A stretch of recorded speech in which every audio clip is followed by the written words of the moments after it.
not worried about inflation. We'll pass higher prices on to customers. That's what Deutsche Post CEO said during an interview for the latest publication. So everyone is happy, government is happy, CEOs of big corporations are happy, but what about the small guys, as we are? Today we are talking about how to get through those difficult times and not get really crazy. So hang in there, let's begin.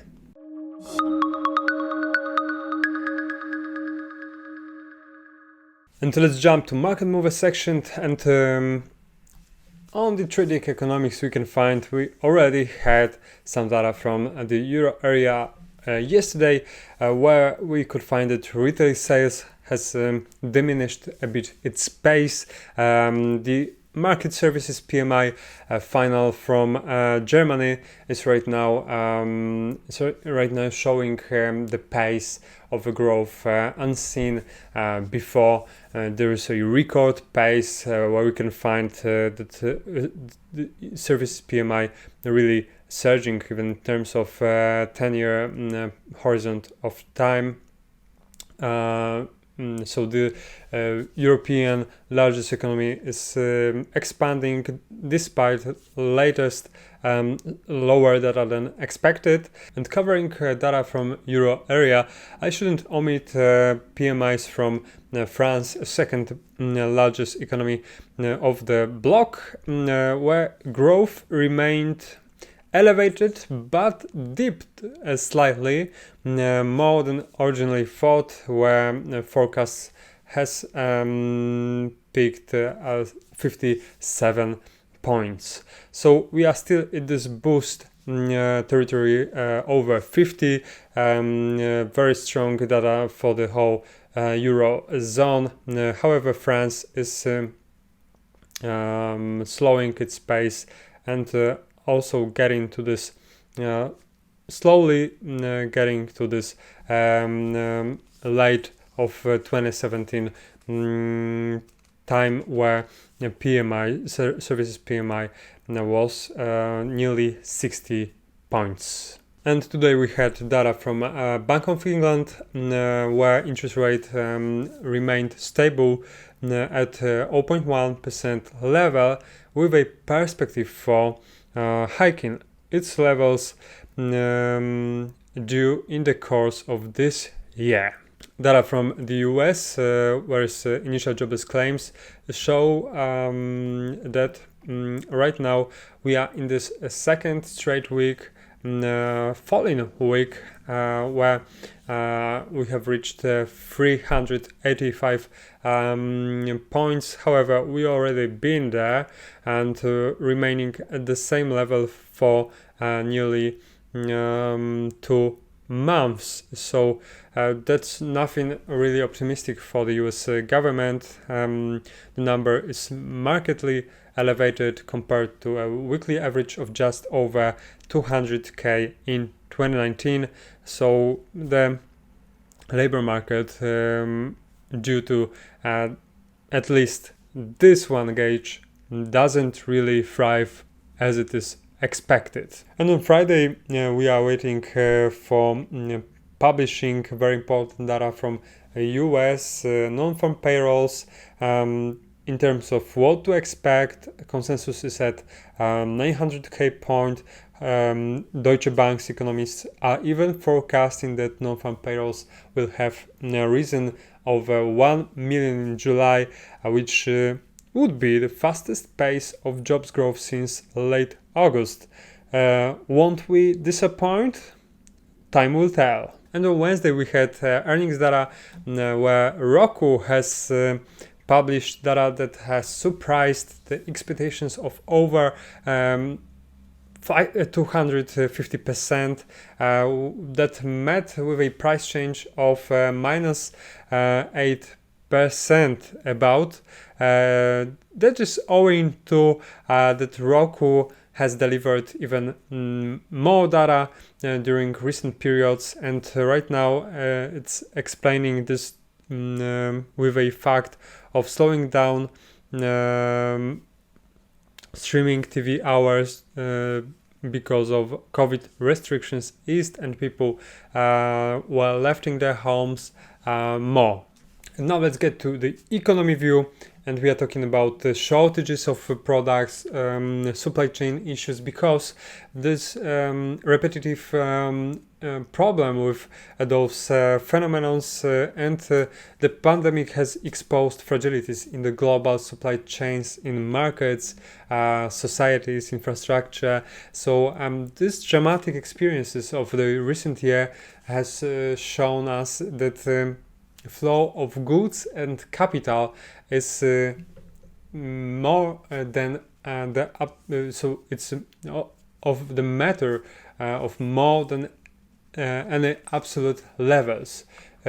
These problematic bottlenecks currently reflect failures of past investment and must be rectified in order to grow. So some shortages might be overlooked, whereas the other may be deemed or will be deemed strategically enough to merit intervention from the state in the shape of, for instance, stimulus.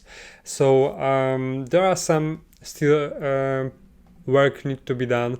We can find that ocean freight is right now more important than normally, whereas air freight is lagging behind. And regarding this topic, there are some events that also add up to delays in the global supply chain. There are floods across parts of Western Europe and China. Now, experts say it could threaten Black Friday deals where bulky and low-cost goods could be more vulnerable to price hikes because they take up more space on shipping containers and have smaller margins to absorb rising costs. So we can find that with these input shortages, we may continue to the next year, and container prices may remain elevated into even 2023. So the supply of inputs is likely to be one of the major challenges right now for industrial production.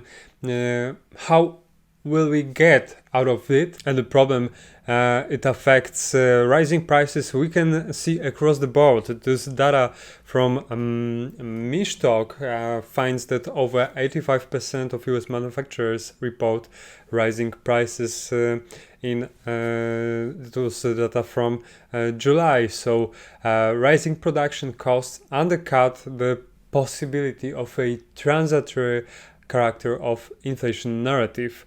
And talking about the stimulus packages that are about to be taken out of the table, Treasury, as of recent, was keeping its quarterly auction of long-term debt at a large size to help fund the government's continuing wave of stimulus spending, whereas right now Treasury sees cutting those sales soon as November, with no major changes in its strategy for issuing notes and bonds.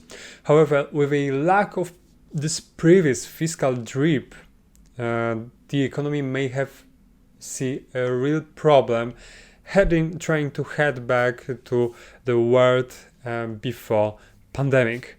So if the Treasury does proceed with a reduction in the November to January period, it would be the first in more than 5 years time. So issuance had been climbing for years thanks to surging federal budget deficits. But is it really the time to pull it out right now? There's right now the situation where we are balancing those economical problems with this injection of fiscal support, but without this support and this very generous unemployment benefits will be rolled off. Mr. Powell said we are some way away from having had substantial further progress towards the maximum employment goal.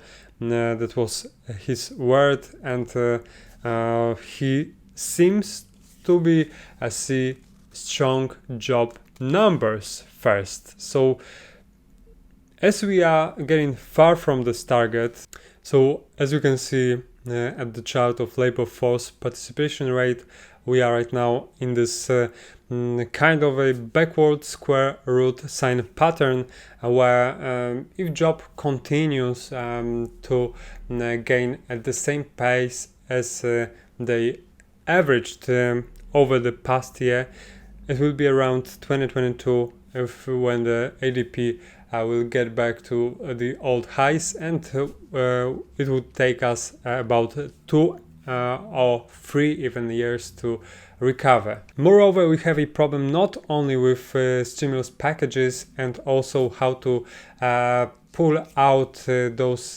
fiscal stimulus without disrupting any other economic sectors.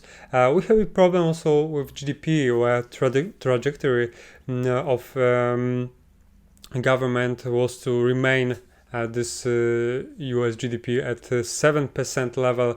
However, we have dropped to 6.3%, so it's not really boosted as it's supposed to be. So US is right now giving out this share of global GDP room to the rest of the world.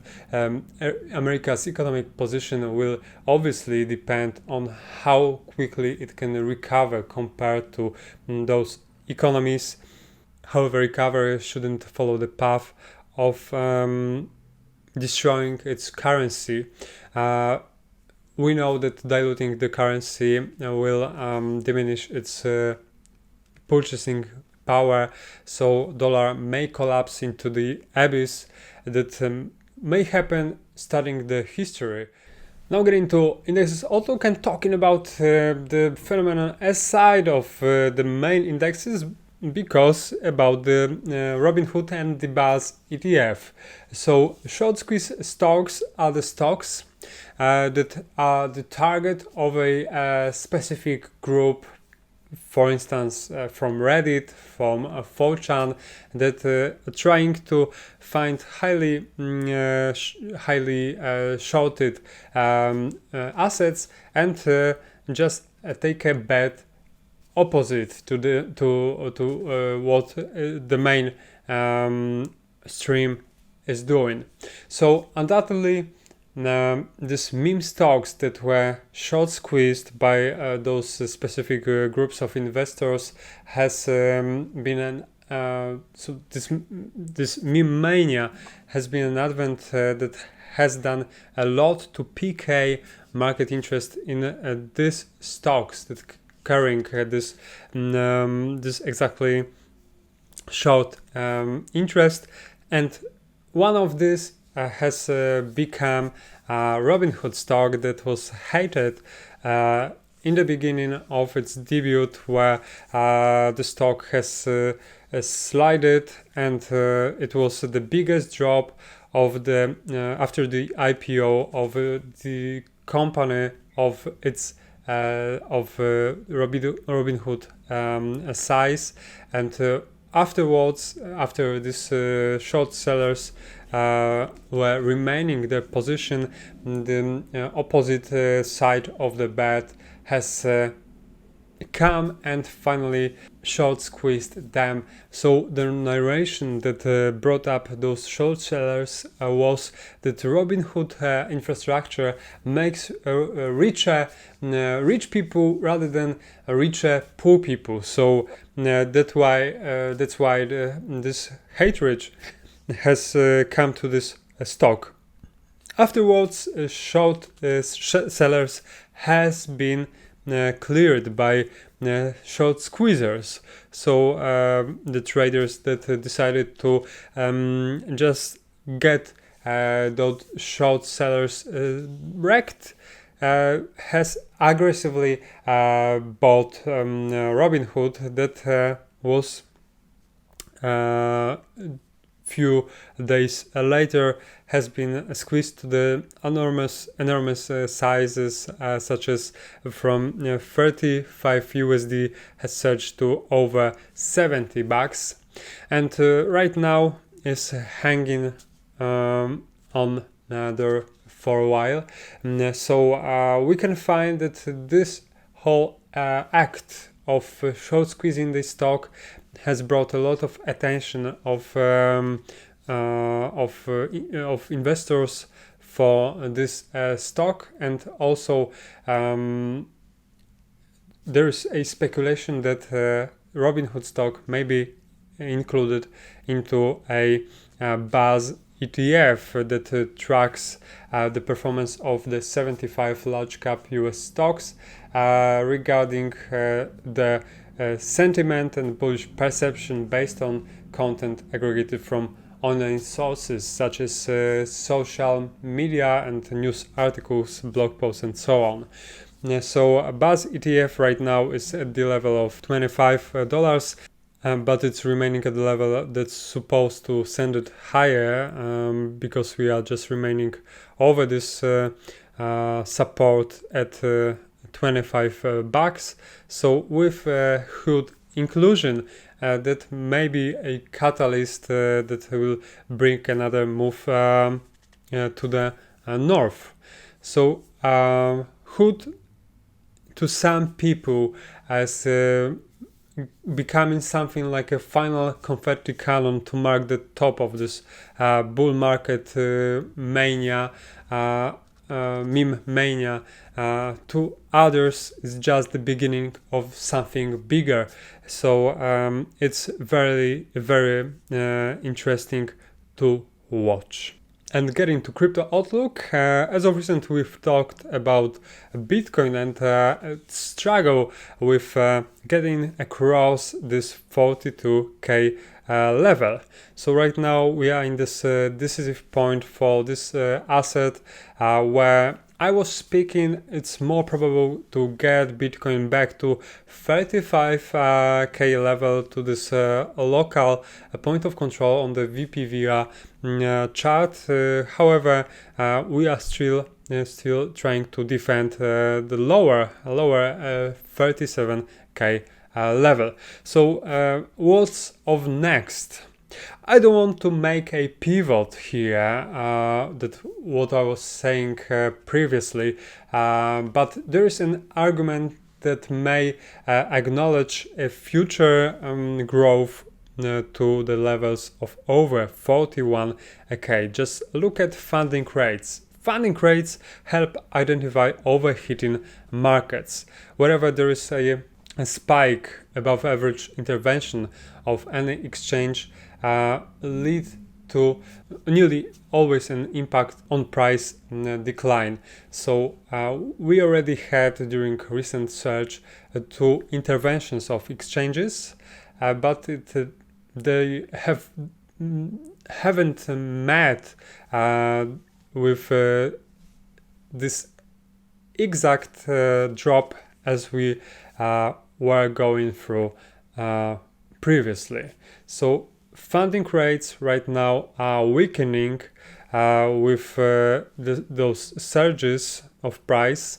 So without this strong intervention in the current uptrend, the current uptrend may be continued. So we may see the getting to positive territory of funding rates with a next surge over 41k. So it's definitely worth watching, and the price definitely needs good news to be fed by. One of those good news may be that Grayscale hires ETF head to convert the biggest Bitcoin fund, and it's a news that brings us to a conclusion that more and more funds are heading towards taking advantage of this oncoming ETFs for Bitcoin. So this whole conversion of Bitcoin fund to ETF sector fund may be an advantage when considering that the shares of this entity may be redeemed as from then on, allowing some traders to get a protection from some hacks or the possible even collapse of a fund if that may happen. So there's a protection from some unexpected events. And on the other hand, some clients have used to get and take advantage of some discounts that they might have bought bitcoins where there was a lower interest of the coins. However, during the next conversion, such possibility, such feature of acquiring those coins at the lower prices will probably collapse. And for today's Trade Idea section, I prepared a special chart for you. Today it's natural gas futures, and we can see that we are just broken out of this 8 years forming descending triangle. So it brings us a possibility of setting another target to the level of the next resistance of 459, as it was the top of 2018. So right now we are just heading higher and higher. Some analysts are raising their target price of over $4. So the natural gas, as the Wall Street Journal is looking like the summer's hottest commodity. So there are lots of speculation about where and how high it can go with this ongoing upcoming quite cold forecasts for the winter.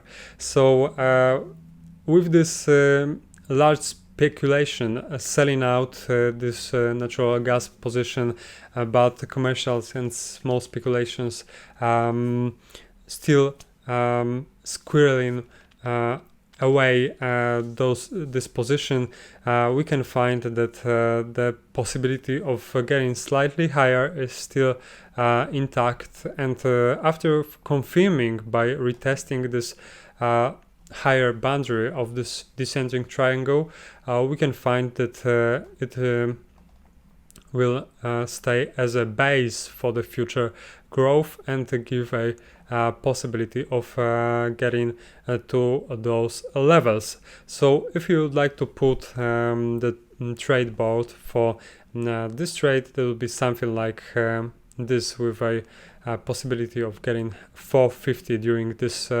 fall, and the stop loss just below the recent breaking out candle of 4035. So risk reward ratio at this time, get it lower, is over 3, so it's quite good. And we can find that also the risk management in this trade is important. So the stop loss that should be put tightly is obviously important. So natural gas futures you can get on NYMEX or any other commodities exchange. Just remember about like adjusting the size of a bet to your risk tolerance, and not copy blindly. So thank you very much. That's it for today's episode. If you have any questions, just put it in the section below. That's it for today. Thank you and see you tomorrow.